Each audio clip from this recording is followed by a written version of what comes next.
My friend, before you set down your cup tonight, before the lamp beside your chair burns any lower, I want to place a single question in the middle of this quiet room between us. It is not a question I am going to answer quickly. It is not a question anyone should answer quickly. It is the question you have probably carried into more evenings than you have admitted, even to the people who love you most. Here it is, the first time. When your body speaks to you now, the small ache in the morning, the flutter in your chest after climbing the stairs, the sudden dizziness when you stand up from the garden. How are you supposed to know which whisper is nothing and which whisper is your body finally asking you to listen? Sit with that for a moment. Let it settle the way steam settles on a window pane. Now here it is again. The same question but turned slightly. The way you turn a photograph toward the lamp to see it better. After 65, after 70, after 80, when almost every day brings some new sensation you didn't have last year, how do you tell the difference between the ordinary changes of a body that has carried you faithfully for decades and the signals that deserve a phone call to your doctor tomorrow morning? And here it is a third time, softer now. The way a pastor asks a question he already knows is going to make someone in the front pew cry. When should you worry, my friend? And when, for the love of your own peace, should you simply breathe, pour another cup, and let your body be a body? That is the question that will not leave this room tonight. That is the question we are going to walk around together, slowly, from 3 different angles until we find our way to the real answer. And I promise you, on the honor of 20 years spent sitting with older adults just like you at kitchen tables in Ohio, on porches in Georgia, in living rooms in small towns in Oregon where the rain comes sideways, I promise you that by the time we reach the end of this quiet hour together, you will know something about your own body that will steady you the way a good handrail steadies a slow step down a staircase. So stay with me, stay all the way. The answer arrives, but only if we take the long way. Let me reshape the question for you the first time, the way a potter reshapes clay before firing it. Imagine, if you will, that your body is an old country house. Not a new house, not one of those bright, gleaming condominiums with everything humming behind the walls. No, your body is an old country house, the kind with wide porch boards that creak in a specific way when a specific foot lands on them. The kind where the pipes groan a little when the well pump kicks on. The kind where the refrigerator has hummed the same low note for so long that you only notice it when it stops. An old house speaks. All the time. It creaks. It settles. It whispers through the floorboards on a cold morning.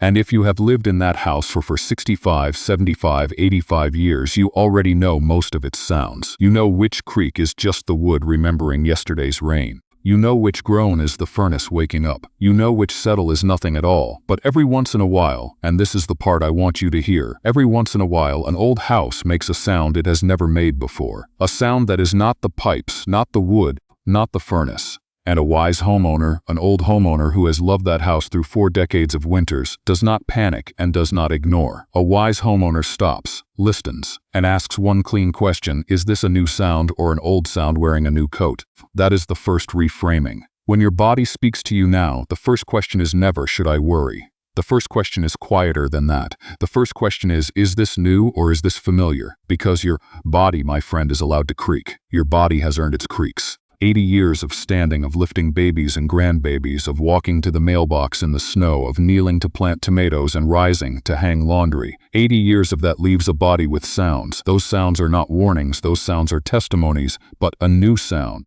A new sound is different.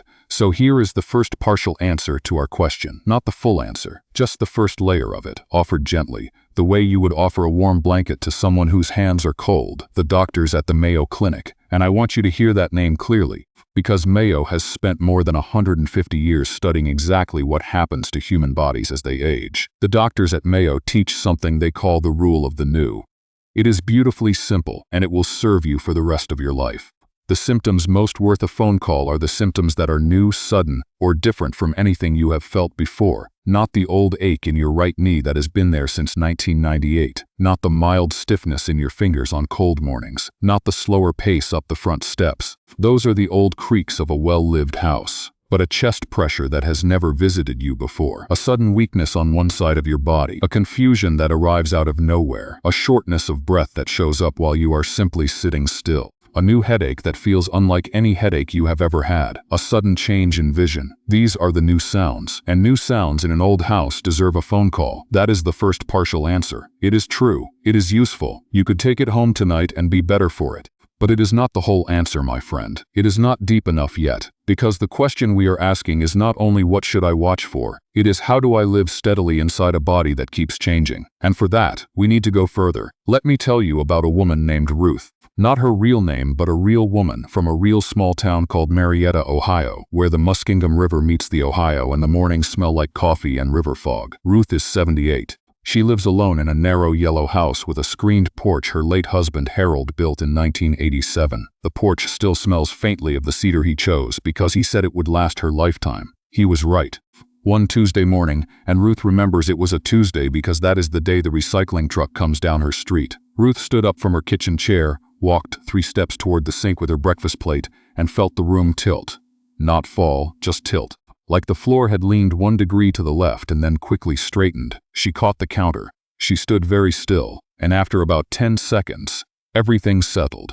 Now here's where the question we are asking gets deeper, because Ruth had 2 voices in her head at that moment. One voice, the voice of every scary article she had ever half read on the internet, said, "This is a stroke, this is the end. Call an ambulance right now." The other voice, the voice of a woman who has been living in her body for 78 years, said, "You got up too fast, dear. You skipped water yesterday. This has happened before and it always passes." Which voice was right? That is the question, isn't it? That is really the question underneath our question. Not just when should I worry, but whose voice inside me should I trust? The frightened voice, or the seasoned voice, the internet voice, or the voice of a woman who knows her own house? Ruth did something wise. She did not panic, and she did not dismiss. She sat back down. She drank a full glass of water, slowly. She waited 15 minutes. She stood up again, carefully, with one hand on the counter, and the room stayed level. And then, because she is a wise woman, she picked up the phone. She did not call an ambulance. She called her doctor's office and said calmly, "This happened this morning. It lasted about 10 seconds. I want to tell you about it."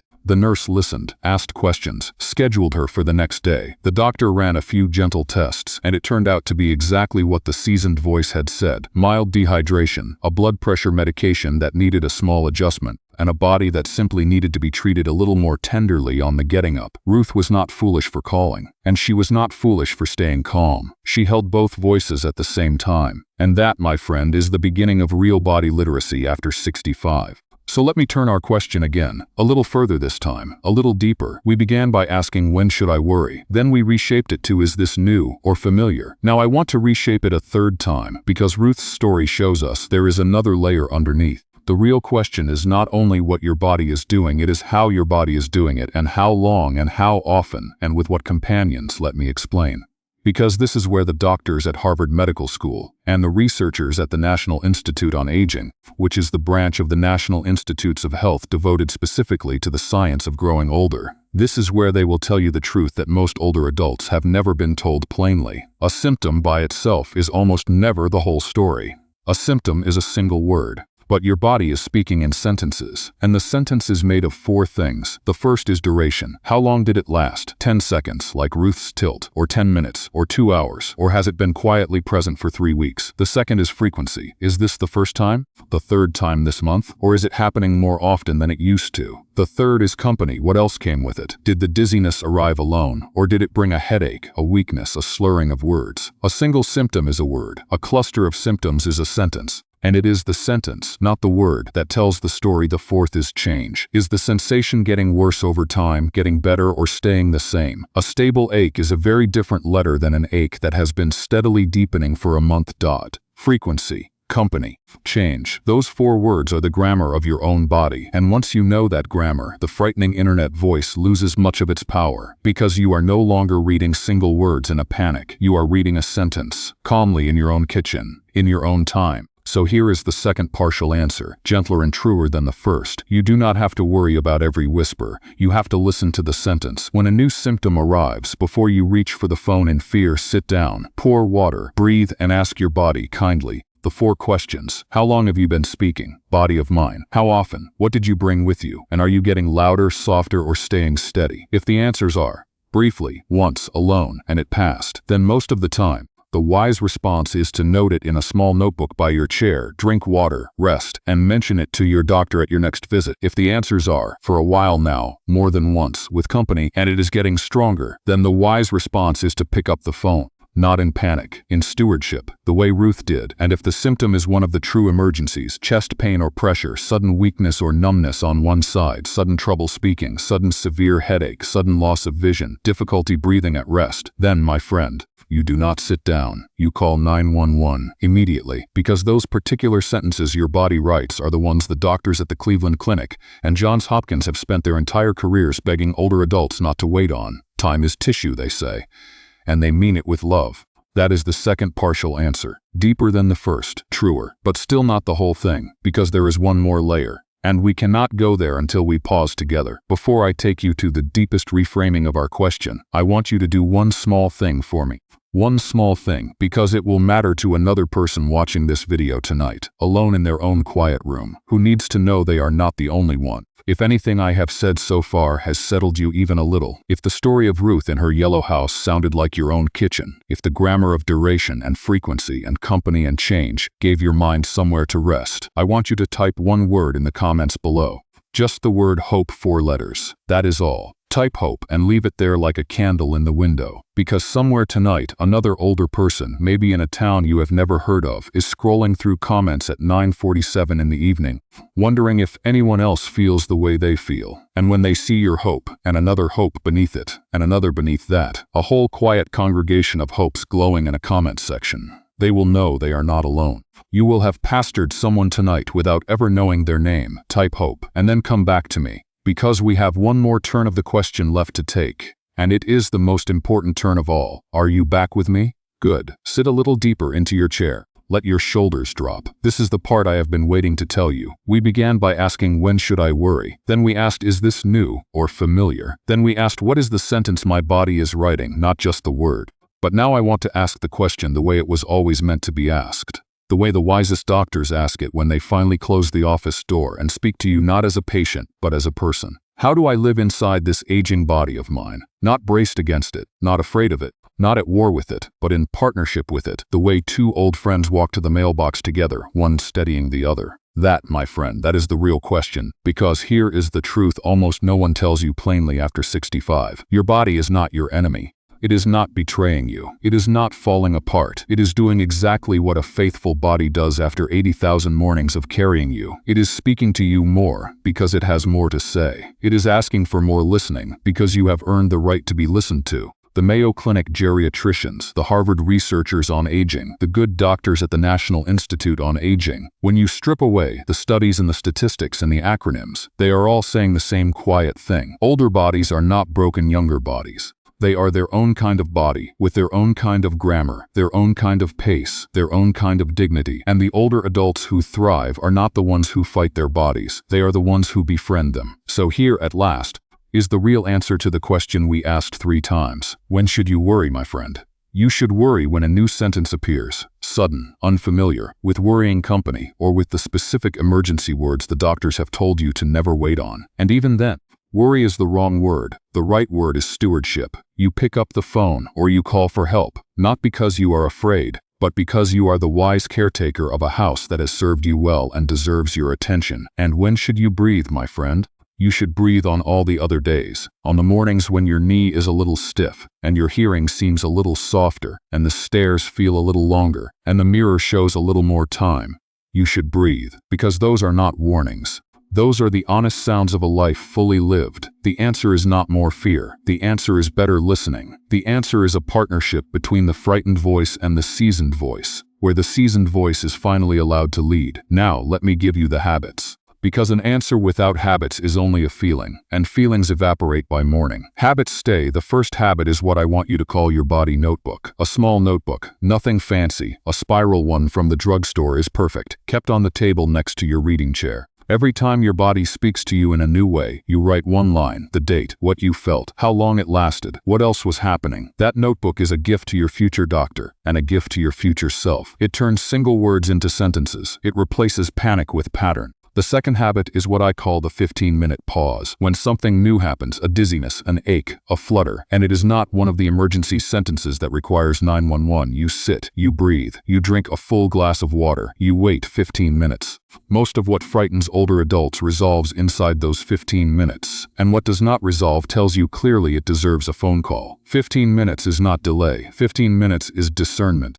The third habit is what the doctors at the National Institute on Aging call the annual honest visit. Once a year, at minimum, you sit down with your primary doctor, not for a specific complaint, but for a full, honest, unhurried review. Bring your body notebook. Bring your medication list. Bring your questions written down, because we all forget them in the exam room. This one visit a year does more to catch quiet problems than any amount of internet worrying. The fourth habit is the daily 3. Every day, 3 things that your aging body has been proven to love: a walk of any length, even to the mailbox and back, a glass of water more than you think you need, and 1 real conversation with another human being, in person or by phone. The doctors at Harvard have shown, again and again, that loneliness in older adults harms the body as much as many diseases. Talking to someone is medicine. Say it that way. Talking to someone is medicine. And the 5th habit, the tenderest one, is what I call the nightly blessing of the body. Before you turn out the lamp, you place one hand gently on your own chest, and you say out loud or in the quiet of your heart, "Thank you. Thank you for another day. Thank you for the miles you carried me. Rest well tonight. We will try again tomorrow." It sounds small. It is not small. It is the practice of befriending the very body you have spent so many years being afraid of. Before I close, before I give you the last word of the evening, let me ask one more small thing of you. If this quiet hour together has given you even one steadier breath, if you found yourself nodding once or twice, if you thought of someone else who needs to hear these words tonight, please tap the like button below this video. It is the smallest gesture, and yet it tells the strange machinery of the internet to carry this fireside to another older heart in another quiet house tonight. And if you would like to sit with me again, because I am here every week at this same hour, speaking to older hearts about the honest business of aging with dignity, please subscribe to the channel and tap the little bell beside it, so the next time I light this lamp, you will know. You will not have to go looking. It will find you. Like, subscribe, ring the bell. That is how we keep this porch light on. And now, my friend, we return one last time to the question that began this evening. When your body speaks to you now, the small ache in the morning, the flutter after the stairs, the dizziness in the garden, how are you supposed to know which whisper is nothing, and which whisper is your body finally asking you to listen? Here is the answer, offered as a blessing. You will know because you have learned the grammar. You will know because you keep the notebook. You will know because you take the 15 minutes. You will know because you visit the doctor honestly, once a year, without dread. You will know because you walk, and you drink your water, and you speak to someone you love. And you will know, most of all, because every night, before the lamp goes out, you place your hand on the good and faithful body that has carried you this far, and you thank it, and you rest. You do not need to be afraid of your body, my friend. You need to be its friend. That is the whole teaching. That is the whole gospel of aging well. So tonight, when you set down your cup and you turn out the lamp and the house grows quiet the way old houses do, I want you to remember this. You are not a body falling apart. You are a soul in a house that has creaked and settled and hummed for a long and honorable time. And the creaks are not warnings. Most of them are testimonies. May your sleep tonight be deep. May your morning be gentle. May the small aches be old friends. And may any new sentence your body writes be met not with fear but with the calm, steady stewardship of a wise old homeowner who knows every board in the floor. Peace to you tonight, my friend. Peace to your body. Peace to your house. And peace especially to your listening heart. Good night.